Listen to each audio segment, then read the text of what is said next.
출애굽기 17장 8절에서 16절인데요.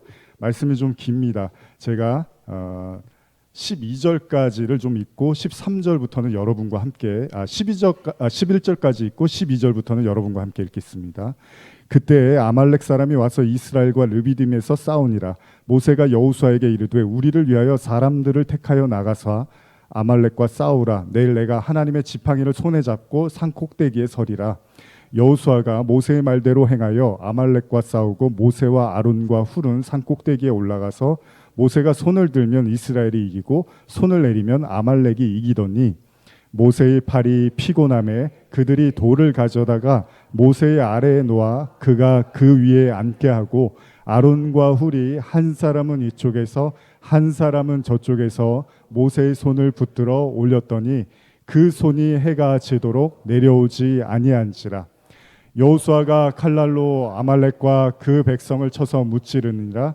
여호와께서 모세에게 이르시되 이것을 책에 기록하여 기념하게 하고 여호수아의 귀에 외워 들리라. 내가 아말렉을 없이하여 천하에서 기억도 못하게 하리라. 모세가 제단을 쌓고 그 이름을 여호와 니시라 하고 이르되 여호와께서 맹세하시기를 여호와가 아말렉과 더불어 대대로 싸우리라 하셨더라. 자, 우리는 기드온에 관한 말씀을 이전에 나눴었는데요. 사사기에 등장하는 기드온에 관한 말씀은 여러분과 제가 잘 아는 것처럼 기드온의 300용사라는 표현이 있습니다. 하나님께서는 미디안과의 그 아말렉 사람과의 전쟁을 위해서 이스라엘 사람들을 부르셨는데 그 부르신 3만 명의 사람 중에서 모두 대부분을 돌려보내고 오로지 300명의 사람을 남겨두십니다. 물론 하나님께서는 이 300명의 용사들을 통하여 전쟁을 승리로 이끌어 내셨습니다. 메뚜기와 같이 수많은 미디안과 아말렉 사람들을 물리치기 위해서 하나님께서 택하신 방법은 300명의 무리였다는 거죠. 물론 이것은 전쟁이라는 것은 하나님의 손에 달려 있고 오직 하나님만이 그 전쟁을 이기게 하신다는 걸 우리에게 말씀하신 거죠. 인간의 지혜와 전략, 무기의 상태 그리고 군사의 수가 아니라 하나님께서 이기게 하시고자 하면 얼마든지 하나님은 전쟁을 승리로 이끄신다는 것이었습니다. 오늘 여러분들이 읽으신 본문을 보시면요, 출애굽기의 내용에 보면 여호와 니시라는 말이 있습니다. 여호와는 나의 깃발이라는 뜻인데요, 이것 역시도 전쟁의 주관자는 하나님이다라는 뜻을 담고 있습니다. 그러니까 오늘 본문 역시도 아주 일반적이고 상식적인 내용으로 보면 그냥 하나님이 전쟁의 승리자구나라고 하지만 다만 또 그렇게 볼 수 없는 게 이스라엘 백성들이 지금 전쟁을 치릅니다. 광야 생활을 하던 중에 아말렉이라는 족속으로부터 기습 공격을 당하게 됩니다. 아말렉 사람들은 이스라엘 백성이 르비딤이라는 곳에 이르자 자신의 영토를 빼앗길까 봐 기습적으로 공격을 하게 됩니다. 늘 그랬던 것처럼 이스라엘 백성은 또다시 적군과의 싸움을 시작하고 하나님은 그들을 도와주십니다. 그런데 오늘 본문에서도 하나님은 기이한 방법을 또 이용을 하시죠. 그게 뭐냐면 전쟁을 위해서 모세는 여호수아를 중심으로 해서 사람을 택해서 전쟁에 참여할 자를 선발하고 모세는 하나님의 산, 그러니까 하나님의 지팡이를 들고 산 꼭대기에 올라갑니다. 그런데 여기서 아주 기이한 상황을 보게 되는데요. 출애굽기 17장 11절 12절인데요. 이것만 한번 더 다시 읽어볼까요? 시작. 모세가 손을 들면 이스라엘 자손이 이기고 손을 내리면 아말렉이 이기더니 모세의 팔이 피곤함에 그들이 돌을 가져다가 모세의 아래에 놓아 그가 그 위에 앉게 하고 아론과 훌이 한 사람은 이쪽에서 한 사람은 저쪽에서 모세의 손을 붙들어 올렸더니 그 손이 해가 지도록 내려오지 아니한지라. 전쟁이 여호수아도 참여한 그 전쟁에 군사들이 이렇게 싸움을 열심히 하고 있는데 그 전쟁이 지금 군사들에게 달린 게 아니라 모세의 팔에 달렸다고 지금 성경이 기록을 하고 있는 거죠. 쉽게 말씀드리면 그냥 모세가 손을 이기면 전쟁이 이기고 모세가 팔을 내리면 전쟁이 지더라는 거예요. 그러니까 우리가 이제 이 부분을 어떻게 이해하냐면 기도로 이해를 하죠. 그래서 하나님께서 모든 것을 다 기도를 통해서 일하시니까 지금 모세가 손을 들었다는 건 열심히 기도했다는 거고 손을 내렸다는 건 기도를 멈췄으니까 기도를 하지 않으면 진다, 기도를 하면 이긴다, 이렇게 이제 볼 수 있는 거죠. 만약에 제가 이런 결론을 내리면 오늘 설교는 여기서 끝내면 됩니다. 기도 열심히 하십시오. 하나님이 전쟁에서 승리하게 하십니다. 그러나 맞습니다. 하나님은 우리가 모든 상황에서 기도를 하기를 원하시죠. 그리고 그 기도를 통해서 역사하신다는 사실은 너무나 자명한 이야기입니다. 바울과 실라가 기도할 때 감옥 문이 열렸습니다. 성도에게 중요한 건 당연히 기도죠. 기도를 강조하는 건 지나침이 없습니다. 그런데 본문을 잘 살펴보면요, 여러분, 이걸 단순히 기도로만 생각해야 되느냐라고 생각해 볼 필요가 있다는 거예요. 출애굽기 17장 11절 잘 보시면 모세가 손을 이렇게 올리면 전쟁이 일어나고 있고 모세가 손을 내리면 아말렉이 이겼다고 하잖아요. 그러니까 모세가 단순히 기도한 것에 의해서 전쟁이 좌지우지된 게 아니라 엄밀히 말하면 모세가 손을 들고 있으면 전쟁이 이기고 손을 내려가면 지더라는 거예요. 여러분, 기도할 때 꼭 손을 올려야 되나요? 아니잖아요. 너무 힘들면 내려서 기도해도 되잖아요. 그러니까 근데 성경은 지금 손에 올라감과 내려감을 통해서 전쟁을 이야기하고 있다라는 거죠. 그래서 출애굽기 17장 12절을 보면 더 자세하게 묘사를 하는데 모세가 손을 계속 드니까 팔이 아파서 나중에 결국 손을 내립니다. 더 이상 팔을 들 수 없게 되자 주변에 있던 아론과 훌이 모세의 손을 대신 들어주는 거죠. 그러니까 이게 기도의 문제가 아닌 거예요. 여러분, 팔이 아파서 기도할 수도 이렇게 손 내리고 기도할 수 있잖아요. 만약 계속 기도해야 되는 거라면 모세는 당연히 쉴 새 없이 마음으로라도 소리내서 기도했겠죠. 그러나 지금 상황은 모세의 손이 올라갔느냐 내려갔느냐가 더 중요하다라고 기록이 되어 있습니다. 다시 말하면 모세가 아무리 기도하는 간절한 마음을 가지고 있어도 모세의 손이 내려가면 전쟁은 지고 하나님은 그러니까 모세의 팔만 보고 있더라는 거예요. 이게 얼마나 우스운 상황입니까? 일개의 민족을 전쟁을 참여하는데 지금 하나님은 모세의 마음도 아니에요. 지금 모세의 손만 보고 있는 거예요. 왜냐하면 그 손이 올라가고 내려가고에 따라서 전쟁의 결과가 바뀌고 있으니까요. 자, 우리는 이 본문을 어떻게 이해할 수 있을까요? 왜 하나님은 적군과의 전쟁에서 이런 일을 또 행하실까요? 그리고 보면 이 말씀이 도대체 우리에게 무슨 말씀을 하시는지 우리는 생각해 볼 필요가 있다는 거죠. 성경은 이 사건이 매우 귀중하기라도 한 듯이 뭐라고 말씀하냐면요. 출애굽기 17장 14절 한번 읽어보실까요? 시작. 여호와께서 모세에게 이르시되 이것을 책에 기록하여 기념하게 하고 여호수아의 귀에 외워 들리라. 내가 아말렉을 없이하여 천하에서 기억도 못하게 하리라. 자, 그러니까 오늘 본문은 성도들에게 매우 중요한 의미가 있다는 거예요. 오죽하면 이거를 책에 기록해서 기념하고 여호수아에게도 들려주라고 이렇게 이야기를 합니다. 왜 하나님은 이 전쟁을요 모세에게도 아니고 모세의 팔에 맡기셨을까요? 손을 든다, 손을 내린다. 여러분, 우리가 생각했을 때 이 의미가 뭘까요? 손을 든다는 것과 손을 내린다는 의미. 여러분들이 잘 아시는 찬송가 있으시죠? 천부의 의지 없어서, 이런 찬송가 보면 이런 내용이 나오죠. 천부의 의지 없어서 손 들고 옵니다. 주 나를 외면하시면 나 어디 가리까. 이런 찬송이 있습니다.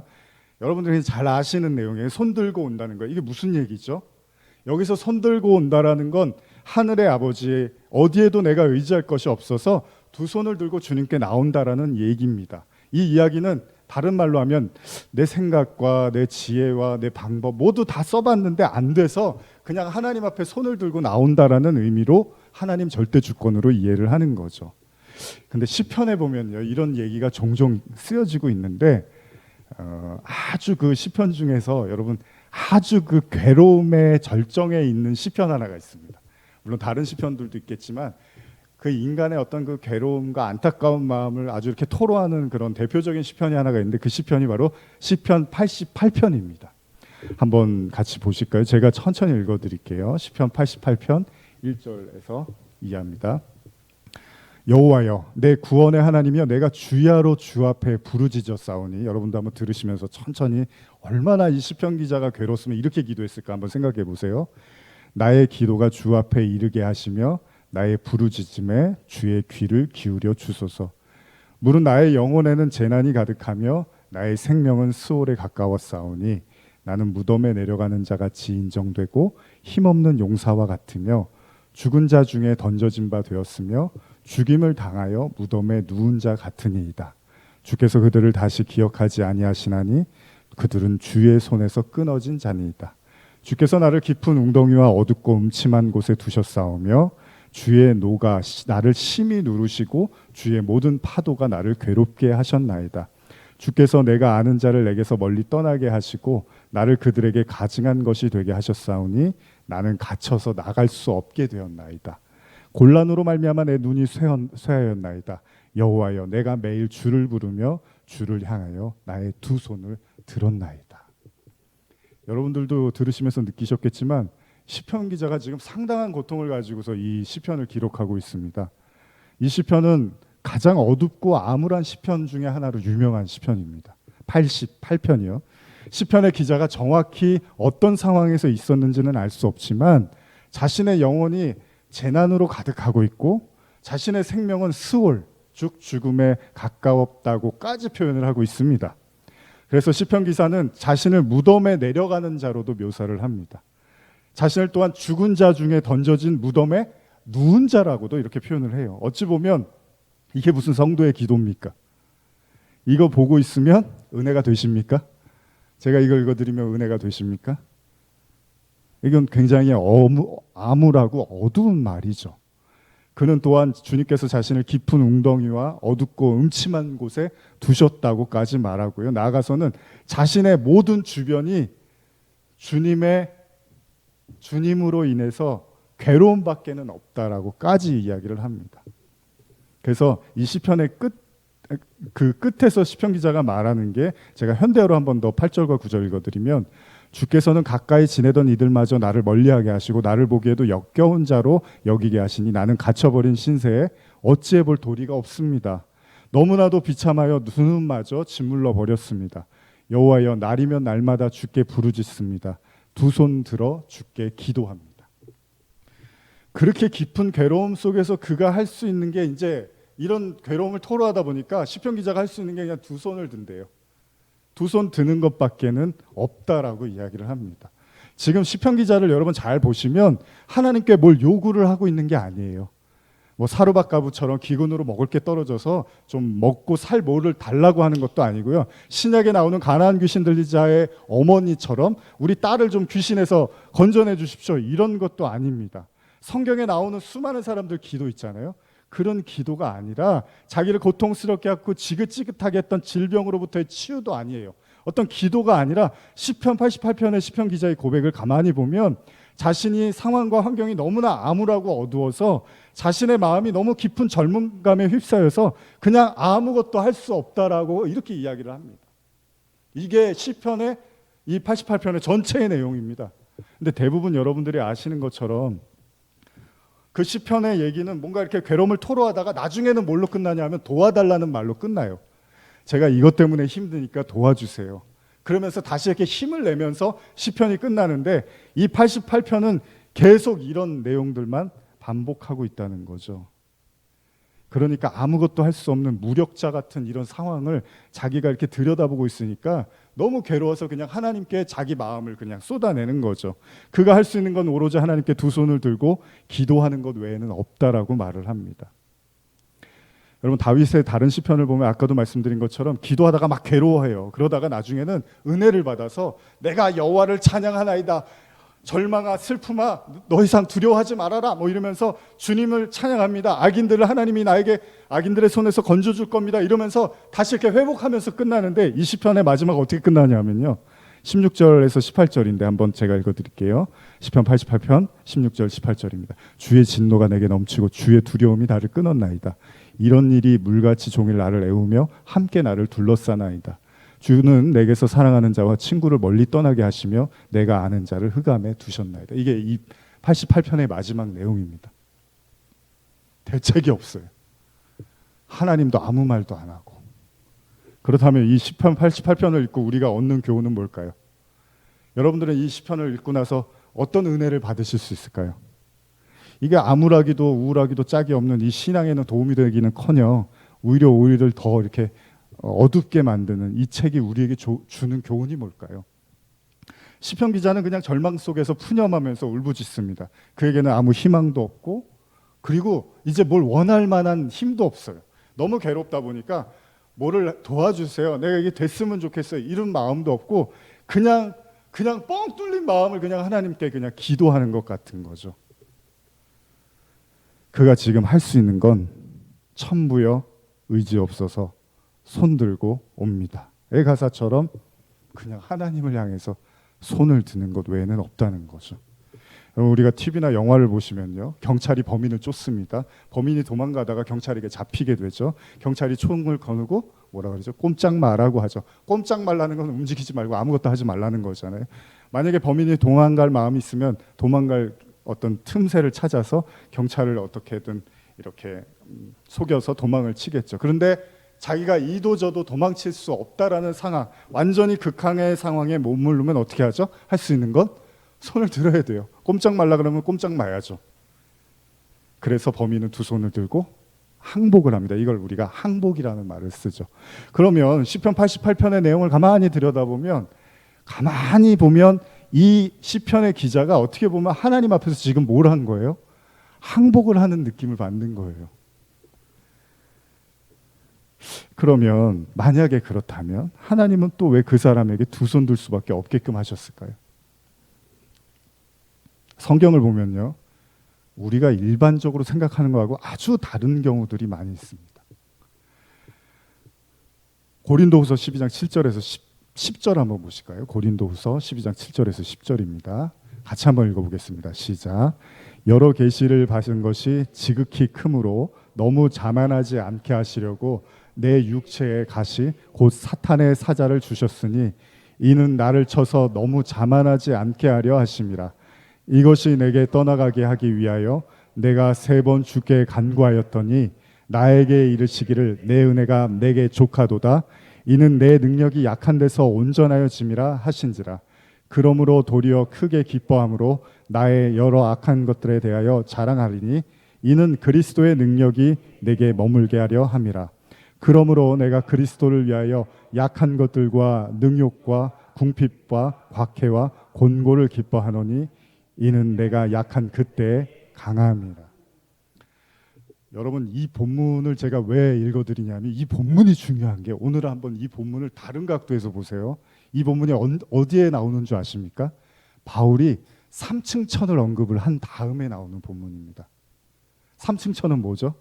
여러분들이 그렇게 가고 싶어 하시는 낙원, 천국에 소위 입신을 했든 뭘 했든 바울이 갑자기 그 3번째 하늘에 간 거예요. 그리고 나서 바울이 천국에 대해서 설명을 안 해줘요. 그리고 이 얘기를 합니다. 바울이 딱 한마디를 해요. 천국에 자기가 갔다 왔더니 뭐가 있냐면 사람의 말로는 표현할 수 없는 말이 있더라. 또 다른 의미는 사람이 가히 이르지 못하는 말이 있더라. 말을 들었다, 이렇게 이야기를 해요. 그러나 바울이 그거에 대해서 설명은 안 해줍니다. 무슨 말을 들었는지는 설명을 안 해주고 너무 기가 막힌 얘기를 들었는데 사람이 이를 수가 없는 말을 들었다고 이야기를 해요. 그러면서 한 얘기가 이 얘기예요. 그럼 무슨 얘기겠습니까? 사람이 가히 듣지 못한 말을 부연 설명해 주기 위한 말이라는 거예요. 오히려 느닷없이 방금 읽은 본문을 통해서 자신에게 있었던 큰 고통을 이렇게 토로를 하는데요. 하나님께서 자신에게 주신 계시가 너무나 커서 동시에 하나님이 자기에게 사탄의 사자를 허락하셨대요. 얼마나 시험에 들게 하는 말입니까? 내가 너한테 은혜를 너무 많이 베풀어서 내가 사탄도 보냈어. 아, 예, 감사합니다. 이럴 사람이 하나도 없죠. 근데 지금 다른 사람도 아니고 신약을 이끌고 있는 예수 이후의 최고의 선교사인 바울에게 하나님이 사단을 보내줬대. 육체의 가시라고 말하고 있는 바울의 고통이 얼마나 컸는지 아주 괴로웠어요. 왜 그런지도 자세히 얘기를 안 해줘요. 그래서 우리가 그냥 질병으로 추측을 합니다. 몇 가지 눈질환, 뭐 다른 뇌질환, 어떤 걸로 우리가 추측을 하고는 있지만 어쨌든 바울이 이것 때문에 너무 힘들어서 괴로웠던 것 같아요. 그런데 여러분, 왜 천국 얘기하고 갑자기 괴로움 얘기하죠? 안 맞잖아요. 갑자기 즐거운 얘기하고 엄청난 그 환상을 얘기하다가 갑자기 사탄을 하나님이 나한테 보내줘서 내가 너무 괴로워요, 이런 얘기를 하고 있어요. 그래서 바울이 선택한 게 뭡니까? 기도를 하죠. 몇 번을 하죠? 3번을 하죠. 3번이 뭐죠? 여러분들이 생각하는 그 3번이 아니라 우리가 할 수 있는 모든 그 방법을 다 동원한 기도로서의 3번이라고 이해하시면 되겠죠. 바울이 이것으로부터 제발 빠져나가고 싶어서 몸서리를 치면서 하나님께 기도를 합니다. 근데 하나님이 하시는 말씀이 뭐죠? 그거 내가 한 거야. 그 가시 그거 안 떼줄 거야. 이렇게 얘기를 해요. 고린도후서 12장 19절이죠. 나에게 이르시기를 내 은혜가 내게 족하도다. 이는 내 능력이 약한 데서 온전하여 짐이라. 그러니까 이 말이 바울이 자기의 모든 신앙과 경험과 모든 신학을 다 동원해서 하나님께 기도를 한 결과물로 들은 얘기가 네 은혜가 족한데 왜 그러냐면 내 능력이 약한 데서 온전해지는 거야, 이런 얘기를 해요. 여러분, 이 얘기는 귀가 따갑게 들으셔서 별로 은혜가 안 되실 거예요, 오늘도. 근데 잘 생각해 보세요. 고린도후서 12장 10절에 그러므로 내가 그리스도를 위하여 약한 것들과 능욕과 궁핍과 박해와 공고를 기뻐하노니 이는 내가 약한 그때의 강함이라는 말을 합니다. 이제 바울이 이걸 현대어로 읽어드릴게요. 나는 모든 것이 그리스도를 위한 것임을 알기에 그 가시도 모욕도 고통도 박해도 어려움도 온전히 기쁘게 받아들입니다. 내가 약할 때 나는 강하기 때문입니다. 조금 더 구체적으로 현대어는 설명하는데 무력해질수록 나는 그만큼 더 그리스도를 의지하기 때문입니다. 시편 88편의 기자가 아까 뭐라고 하죠? 자기를 무력하게 만든 분이 지금 누구라 그래요? 하나님이라고 고백을 하죠. 만약에 그게 사실이라면 지금 바울도 하나님이 바울을 무기력하게 끌고 가더라는 거예요. 그러면서 떡하니 사단의 가시를 아주 깊게 찔러놓고 그거 내가 안 빼줄 거야. 그럼 결국 바울은 죽을 때까지 그 고통을 가지고 갔다는 얘기죠. 하나님은 바울에게 사단의 가시를 허락하시고 그가 견딜 수 없는 괴로움에 시달리게 하십니다. 더 힘든 것은 그가 최선을 다한 기도 또한 거절이 됐다는 거예요. 그런데 이유가 있었죠. 우리가 약할 때 그때가 강함이래요. 여러분과 제가 무력해질수록 그리스도를 더 의지한대요. 이 말을 동의하십니까? 좋은 믿음을 가지셨습니다. 우리는 얼마 전에 사사기 말씀을 통해서 하나님의 관심은 이스라엘 백성이 전쟁에서 이기고 지는 것이 아니라 하나님은 그들이 계속 하나님을 찾는 것에 더 관심이 있다고 말씀을 나눴습니다. 그렇다면 오늘 나눈 출애굽기의 아말렉과의 전쟁 이야기로 돌아간다면, 자, 하나님이 마음이 변하지 않으셨다면, 하나님이 단순한 전쟁의 승리에 의미를 둔 것이 아니라면 굳이 모세의 팔을 들었다 내렸다 하는 거에 전쟁의 판세를 뒤흔드는 이유가 뭘까요? 자, 바울에게는 사단의 가시까지도 허락했습니다. 아니, 성령을 받고 능력이 많아서 병도 고치고 뭐 그냥 이건 신이라고, 사람들이 만나면 신이라고까지 하는 사람한테 하나님이 너한테만 내가 가르쳐 줄게, 너한테 사단의 가시 줄게, 이러는 거예요. 얼마나 기가 막힌 거예요. 내가 나를 가장 사랑하고 나를 가장 아끼는 하나님이 지금 나를 가장 고통스럽게 하고 있는 거예요. 근데 사람들은 그걸 모르니까 신이라고 막 바울을 떠받드는 거죠. 무슨 말입니까? 그가 반드시 깨달아야 되는 게 있으면 하나님은 사탄의 가시라도 허락해서라도 복음의 진리를 가리키겠다는 겁니다. 바울의 기도가 약하고 영적으로 강자가 아니어서가 아닙니다. 바울은 도대체 뭘 배워야 되는 거예요?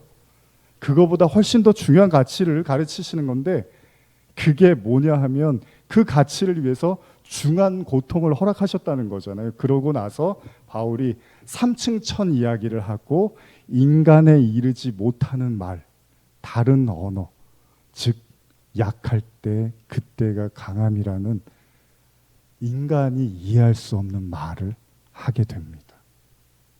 여러분 이해하십니까? 약할 때 그게 강한 거라는 말이 인간의 이성으로 이해가 갑니까? 어쩌면 저는 3층 천에서 듣고 온 이야기가 이 의미도 담고 있지 않을까 생각을 해봅니다.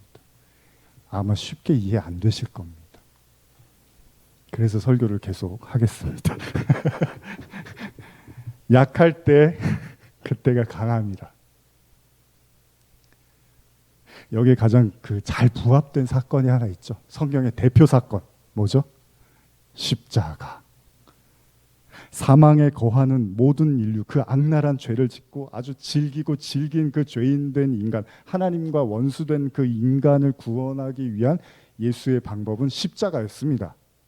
근데 그 십자가를 다른 의미로, 저는 처음 십자가를 20대 때 어떻게 이해를 했냐면 무력함으로 이해했습니다. 뭐냐 하면 예수가 가진 능력도 할 수 있는 모든 말도 그걸 다 못하게 하고 그냥 십자가라는 나무에다가 매달아서 탁탁탁 못을 박아서 그냥 무기력하게 이렇게 매달려 있게 한 거예요. 그렇게 사지가 못에 박혀서 꿈쩍도 할 수 없게 만들어 버리죠. 근데 거기서 하나님이 인류를 구원하시겠대요. 거기에는 메시지도 없고요, 기적도 없습니다. 아무 일도 안 일어납니다. 그냥 예수님은 피 흘리다가 그냥 돌아가세요. 이거 무력함의 극치 아닙니까? 그렇게 쟁쟁하게 3년 반을 돌아다니고 기적을 행하고 사람들에게 설교를 하던 그분이 진짜 구원을 이루는 방법을 선택할 때는 그냥 완전히 무력자로, 그것도 빨개 벗고요, 그 십자가에 그냥 이렇게 가만히 있는 거야. 아무것도 할 수가 없어요. 거기서는 예수님은 아버지의 뜻을 이루러 오신 분이죠. 무슨 이야기입니까? 자신의 영광을 나타내기 위해서 오신 게 아니라 아버지의 영광을 나타내기 위해서 오신 분입니다. 그러니까 예수님 또한 무력함을 선택했다는 건 자기의 뜻을 접어버리고 하나님께 자기의 모든 걸 내어드린 거잖아요. 왜냐하면 하나님이 그래야지 능력을 나타내신다는 거잖아요. 그러니까 모세가 손을 들면 전쟁이 이고 손을 내리면 지듯이 예수님도 자의적으로 뭐를 하면 안 되는 거예요. 그냥 십자가에 달려서 가만히 있는 것 외에는 하나님의 뜻을 나타낼 수 있는 방법이 없다는 걸 주님이 더 잘 아셨다는 거죠. 자, 약할 때 그때가 강함이라. 아말렉의 전쟁에서 모세가 할 수 있는 건 아무것도 없었습니다. 그저 자신의 팔을 들 뿐이었습니다. 그마저도 여의치가 않았습니다. 더 이상 팔을 들 수가 없었습니다. 어느새 두 팔은 천근만금이 되어서 이제 내려가기 시작하죠. 자신의 손에 모든 것이 좌지우지되는 이 상황이 야속하기도 하고 하나님이 원망스럽기도 합니다. 어찌 보면 팔이라도 올리게 하시니까 하나님이 자신을 사용하는 거라고 생각할 수 있지만 오히려 반대일 수도 있어요. 이 거대한 전쟁에서 내가 할 수 있는 게 이거밖에 없어? 이거 하면 이기고 이거 하면 져? 얼마나 우스워요. 만약 여러분들이 여리고성이 무너질 때 이스라엘 백성들이 주변을 7바퀴 돌고 소리 지르잖아요. 그것도 하나님이 이스라엘 백성을 쓰셨다 이렇게 보신다면 제가 할 말이 없어요. 근데 여리고성 무너뜨릴 때 여호수아서에 어떻게 기록되냐면 여호수아서 6장 10절 한번 같이 읽어볼까요? 시작. 여호수아가 백성에게 명령하여 이르되 너희는 외치지 말며 너희 음성을 들리게 하지 말며 너희 입에서 아무 말도 내지 말라. 그리하다가 내가 너희에게 명령하여 외치라 하는 날에 외치라. 이 말에 약간 그 뉘앙스를 보면 그냥 아무 말도 하지 말고 그냥 아무런 어떤 여리고성을 위해서 그런 거 하지 말라는 거잖아요. 여러분, 우리도 여러 번 나눴지만 이스라엘의 관습 중에서 할례라는 게 있습니다. 이제 할례 이야기를 하면서 제가 마무리를 하려고 하는데 이 할례가 가장 처음 언급된 말씀이 창세기 17장 10절인데요. 너희 중에 남자는 다 할례를 받으라. 이것이 나와 너희와 후손 사이에 지킬 언약이라. 너희는 포피를 베어라. 이것이 나와 너희 사이에 언약의 표징이라. 너희는 대대로 모든 남자는 집에서 난 자마다 또는 너희 자손이 아니라 이방 사람에게서 돈으로 산 자를 막노라고 난지 8일 만에 할례를 행하라. 할례가 뭐죠? 남성의 그 포피를 벗겨내는 거죠. 여러분도 잘 아시죠? 이게 단순한 전통이나 관습으로 그치지 않고요. 신약에서도 계속 이 할례를 언급을 해요. 그 얘기는 할례가 매우 중요하다는 의미를 갖고 있다는 거잖아요. 그래서 난지 8일 만에 모든 남자는 다 할례를 행하라고 이스라엘의 율법으로 기록이 되어 있습니다. 그래서 예수님도 누가복음 2절에 보면 난지 8일 만에 할례에 대한 언급을 기록을 하고 있습니다. 근데 여러분 한번 생각해 보세요. 왜 8일이었을까요? 왜 할례를 행하는데 여덟 번째 날에 할례를 행하라고 하셨을까요? 8일이 지난 아기의 모습은 어떨까요? 태어나고 8일이 지났어요. 기어갈 수도 없고 아무런 움직임도, 그냥 이 정도, 사물을 인식하는 것도 안 되고 그냥 울음소리만이 전부인 그 여덟 번째 되는 그날에 하나님은 할례를 명하십니다. 그야말로 무력자, 그러니까 세상에 태어나서 스스로의 힘으로는 아무것도 할 수 없는 그 아이에게 하나님은 할례를 명하십니다. 여러분, 할례는 굉장히 고통스럽습니다. 그 포피를 잘라서 피를 흘리는 거기 때문에. 그래서 그 피를 다른 의미에서 예수의 피로도 이야기를 하고 있는 겁니다. 그래서 오로지 구원은 어린 양의 피로만 된다는 것을 의미하기도 하는데요. 난지 8일, 그러니까 여덟이라는 의미. 왜 하나님은 여덟 번째 되는 날에 할례를 행하라고 하셨을까요? 가장 쉽게 생각해 본다면 여덟의 의미는 뭐죠? 일곱의 다음입니다. 그러니까 창세기에서 하나님께서 세상을 창조하시고 일곱째 날에 안식을 하셨는데, 그렇다면 그 다음 날의 개념이 뭐죠? 여덟 번째 날이겠죠. 그래서 뭐 제8요일이라는 영화도 옛날에 있었어요. 예를 들면 예수님이 십자가를 지시고 부활하신 날을 성경에 뭐라고 기록하냐면요, 사복음서에 다 기록이 되는데 제가 간략하게 읽어드리면 마태복음 28장 1절에 안식일이 다 지나고 안식 후 첫날이 되려는 새벽에 막달라 마리아와 다른 마리아가 무덤을 보려고 갔더니, 또 마가복음 16장 9절에 똑같은 겁니다. 예수께서 안식 후 첫날, 그 다음 누가복음 24장 1절에도 안식 후 첫날 새벽에, 그 다음에 요한복음 20장 1장 안식 후 첫날. 이게 다 뭐죠? 안식이 일곱 번째 날이고 첫날은 여덟 번째 날이죠. 이제 이렇게도 볼 수 있어요. 그러면 성경은 지금 예수님의 부활의 날을 안식 후 첫날, 즉 다른 의미에서 여덟 번째 날로 이해하고 있다는 거죠. 이걸 더 반증해 주는 게요, 창세기 2장 1절에 보시면은 하나님이 천지 만물을 이루시고 뭐라고 하죠? 천지와 만물이 다 이루어졌다라고 이야기를 합니다. 근데 이 다 이루어졌다라고 하는 날이 일곱 번째 날이란 말이에요. 그러니까 예수님의 이야기로 한번 비교를 해보면, 그럼 예수님도 안식 후 첫날을 여덟 번째 날로 생각을 한다면, 그럼 일곱 번째 날의 개념에서 예수님의 십자가를 우리가 이해하는 거잖아요. 그럼 십자가에서 예수님이 이 말씀을 하시나요? 하십니다. 요한복음 19장 30절에 보시면 같이 읽어볼까요? 시작. 예수께서 신포도주를 받으신 후에 이르시되 다 이루었다 하시고 머리를 숙이니 영혼이 떠나가시니라. 자, 그러니까 하나님이 다 이루신 날을 일곱째 날 안식으로 본다면 예수님도 십자가에서 지금 다 이루었다라고 말씀을 하시고 부활을 하시고 여덟 번째 날로 안식 후 첫날을 우리가 이해할 수 있단 말이에요. 그러니까 이게 무슨 말이냐면, 예수님의 말씀, 예수님을 통해서 우리가 이해한다면 하나님의 모든 심판이 다, 예수님이 심판을 다 받으셨잖아요. 그 심판을 다 받으시고 다 이루었다고 하셨어요. 그리고 나서 더 이상 심판과 진노의 자녀가 아닌 영원한 자녀의 삶을 살게 되는 상징적 의미에서 여덟 번째 날로 안식 후 첫날을 의해할 수 있다란 말이죠. 그래서 그걸 반증해 주는 게 노아 이야기입니다. 우리가 얼마 전에 노아 방주 사건 이야기 나눴죠. 노아가 심판을 다 받고 그리고 나서 노아가 나와서 이제 다시는 심판하지 않을 거야라고 하나님의 언약을 받습니다. 그거를 베드로전서에서 뭐라고 기록합니까? 이것도 한번 같이 읽어볼까요? 베드로전서 3장 20절입니다. 시작. 그들은 전에 노아의 날 방주를 준비할 동안 하나님이 오래 참고 기다릴 때에 복종하지 아니하던 자들이라. 방주에서 물로 말미암아 구원을 받은 자가 몇 명뿐이니 겨우 8명이나. 여기 지금 노아 방주 사건을 이야기하고 방주의 심판이 다 끝나고 구원받은 사람이 8이래요. 8. 이걸 8명으로도 보지만 그냥 8이라고도 보기도 합니다. 실제로 8명이기도 하고요. 자, 그러면 다시 말하면 모든 심판으로부터 살아남은 자들, 더 이상 저주와 사망과 죽음의 심판이 아니라 영원한 생명을 소유한 자들에 대한 상징적 의미로서 이제 8을 우리가 이해를 하는데, 그렇다면 8의 날에 어린 아기에게 할례를 한다는 건 무슨 이야기일까요?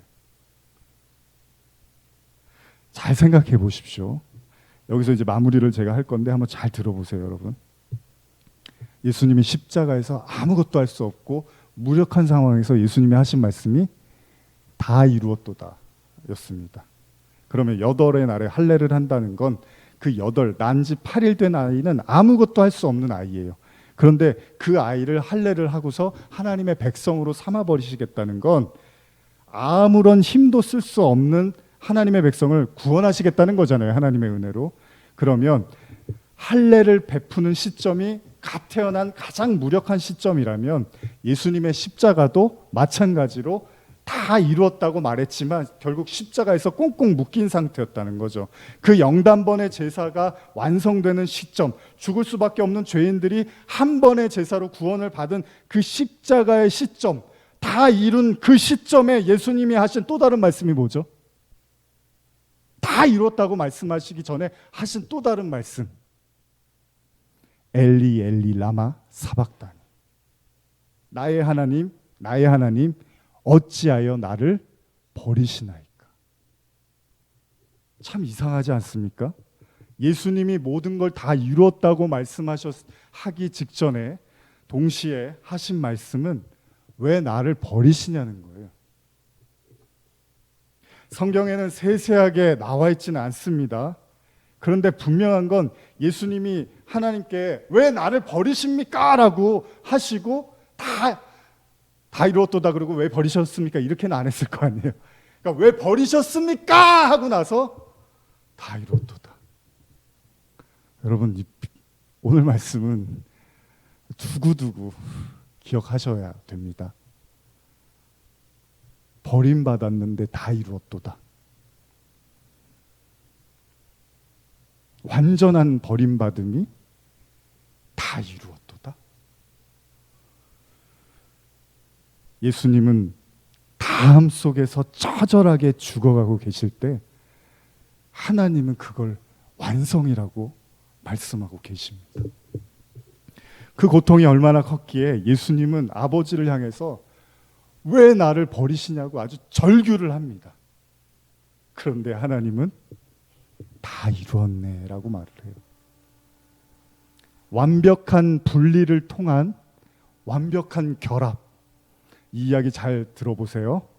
완벽한 버림을 통한 완전한 구원, 완벽한 죽음을 통한 완전한 생명, 완전한 무기력함을 통한 완전한 하나님의 능력. 이건 서로 상반된 둘 같지만 하나님의 백성에겐 하나일지도 모릅니다. 두고두고 오늘 말씀을 기억하십시오. 고린도후서 12장 10절 말씀을 읽고 마치겠습니다. 시작. 그러므로 내가 그리스도를 위하여 약한 것들과 능욕과 궁핍과 박해와 공고를 기뻐하노니 이는 내가 약한 그때에 강함이라. 기도하시겠습니다. 혹시나 우리 가운데 너무 약함 가운데 무력함 가운데 계십니까? 몸이 약해져서, 아니면 마음이 약해져서, 아니면 상황이 너무나 절박해서 하나님 나를 이렇게까지 몰고 가십니까? 두 손을 들 수밖에 없는, 하나님께 항복할 수밖에 없는, 뭘 기도하는 것도 뭘 요구하는 것도 내게는 의미가 없습니다. 주님께 두 손을 높이 듭니다. 오늘 이 마음으로 주님께 기도하기를 원하시는 분들은 우리 시편 88편처럼 여러분들의 마음을 다 쏟아내십시오. 하나님, 여러분들의 마음을 고백하며 기도하시겠습니다. 하나님, 어찌하여 나를 버리시나이까? 다 이루었도다. 오늘 우리는 이 말씀을 이해하고 있습니까? 십자가의 가장 귀하고 깊은 클라이막스에서 주님이 외치신 이 두 말, 어찌하여 나를 버리시나이까? 다 이루었도다. 내가 부득불 자랑하노니 내가 약할 때 그때가 강함이라. 우리의 평생을 바쳐서 깨달아야 할 이 말씀, 하늘의 은혜를 받은 자만이 고백하는 이 말씀이 오늘 우리의 마음에 진리로 남게 하여 주시옵소서. 지금은 우리 주 예수 그리스도의 은혜와 하나님 아버지의 사랑과 성령의 교통하심이 내가 약할 때 그때가 곧 강함이라고 고백하며 주님 앞에 두 손 들고 머리 숙인 모든 성도들 머리 위에 지금부터 영원히 함께 있을지어다.